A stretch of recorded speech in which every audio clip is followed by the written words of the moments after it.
Hello बच्चों, आप सभी का हमारे चैनल आरती एजुकेशन क्लासेस में स्वागत है। आज के वीडियो में हम आपके लिए लेकर आए हैं एड ग्रेड अभ्यास पुस्तिका कक्षा 8 विषय सामाजिक विज्ञान। तो एड ग्रेड अभ्यास पुस्तिका कक्षा 8 सामाजिक विज्ञान, यह जो पुस्तिका है हमें राज्य शिक्षा केंद्र भोपाल द्वारा जारी हुई है और इसी वर्कबुक जो है हमारी एड ग्रेड की, इसी से हमारे वार्षिक परीक्षा में प्रश्नोत्तर पूछे जाएंगे, जो कि हमारे लिए बहुत ही महत्वपूर्ण है। तो देखिए बच्चों, हम यहाँ पर लेकर आए हैं आपके लिए अध्याय 7 हाशियाकरण की समझ, जो कि कक्षा 8 का है। तो देखिए बच्चों, यहाँ प्रश्न नंबर 1 है, आदिवासी शब्द का आशय लिखिए। तो आदिवासी शब्द का मतलब होता है मूल निवासी। ये ऐसे शब्द समुदाय है जो जंगलों के साथ जीते आए हैं और आज भी उसी तरह जी रहे हैं। आदिवासी शब्द का मतलब क्या है? जो मूल निवासी। ये ऐसे समुदाय है जो जंगलों के साथ जीते आए हैं और आज भी उसी तरह जी रहे हैं। फिर अगला प्रश्न नंबर 2, हमारे देश में सर्वाधिक जनजाति वाले राज्य कौन कौन से हैं? तो हमारे देश में सर्वाधिक जनजाति वाले राज्य उड़ीसा, मध्य प्रदेश, राजस्थान, अरुणाचल प्रदेश इत्यादि है। हमारे देश में जो सर्वाधिक जनजाति वाले राज्य उड़ीसा, मध्य प्रदेश, राजस्थान, अरुणाचल प्रदेश इत्यादि है। फिर है प्रश्न नंबर 3, जंगलों से प्राप्त ऐसे 3 उत्पाद बताइए जिनका उपयोग आप घर में करते हैं। तो उत्पाद, कीमती इमारती लकड़ी। यह क्या है? कीमती इमारती लकड़ी, सोने व चांदी के अयस्क और पशु उत्पाद, शहद आदि। यह क्या हमें जंगलों से प्राप्त होता है। फिर आदिवासी लड़की सोमा यह क्यों कहती है कि मैं आदिवासी की कहानी पर फिल्म बनाऊंगी? तो आदिवासी लड़की सोमा आदिवासी की कहानी पर फिल्म बनाने के लिए इसलिए कहती है ताकि वह आदिवासी समाज की सच्चाई को जनता तक पहुंचा सके। वह क्या है?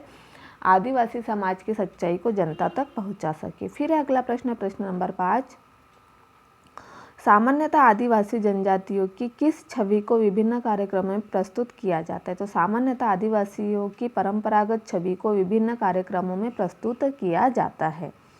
फिर है प्रश्न नंबर 6, क्या कारण है कि अधिकांश आदिवासी समुदाय बड़ी बड़ी रियासतों के अधीन नहीं रहे?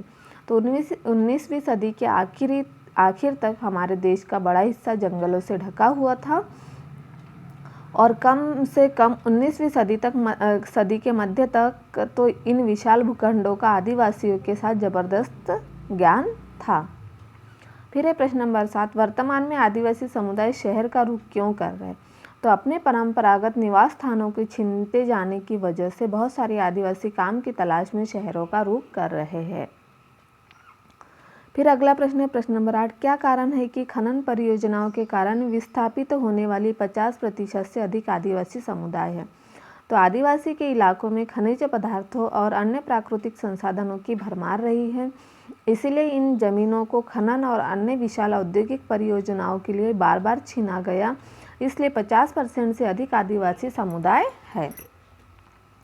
आदिवासी के इलाकों में क्या है कि खनिज पदार्थ और अन्य प्राकृतिक संसाधनों की भी भरमार रही है, इसलिए इन जमीनों को खनन और अन्य विशाल औद्योगिक परियोजनाओं के लिए बार बार छीना गया, इसलिए 50% से अधिक समुदाय आदिवासी हैं। फिर अगला प्रश्न है हमारा प्रश्न नंबर 9, देखिए, यदि समुदाय वन भूमि पर अपना अधिकार खो देता है तो किस प्रकार की ज्ञान संपदा से खोने का खतरा उत्पन्न हो जाएगा? तो आदिवासी लगभग 10,000 तरह के पौधे का इस्तेमाल करते हैं।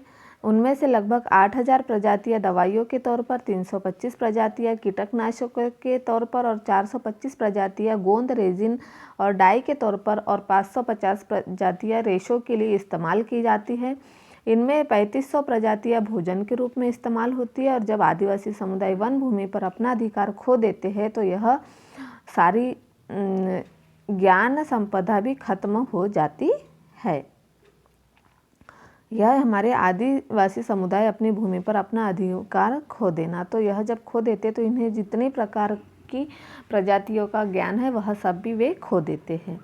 फिर इसके बाद देखेंगे बच्चों हम अगला प्रश्न, प्रश्न नंबर 10, अल्पसंख्यकों के लिए सुरक्षात्मक प्रावधानों की आवश्यकता क्यों है? तो अल्पसंख्यक शब्द आमतौर पर ऐसे समुदायों के लिए इस्तेमाल किया जाता है जो संख्या की दृष्टि से बाकी आबादी के मुकाबले बहुत कम है।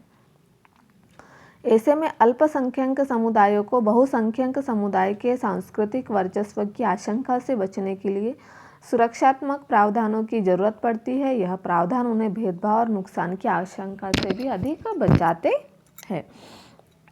देखिए बच्चों, जो अल्पसंख्यक है तो अल्पसंख्यक के लिए सुरक्षात्मक प्रावधानों की आवश्यकता। तो अल्पसंख्यक शब्द आमतौर पर ऐसे समुदाय के लिए इस्तेमाल किया जाता है जो संख्या की दृष्टि से बाकी आबादी के मुकाबले बहुत कम है। ऐसे में अल्पसंख्यक समुदाय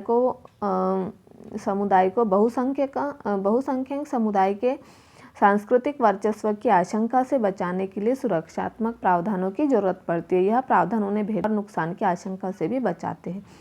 तो इस तरह से हम आपके लिए इस वीडियो में लेकर आए थे बहुत ही महत्वपूर्ण कक्षा 8 के लिए जो एडग्रेड अभ्यास पुस्तिका है, जिसमें कि हम पाठ 7 लेकर आए थे, हाशियाकरण की समझ।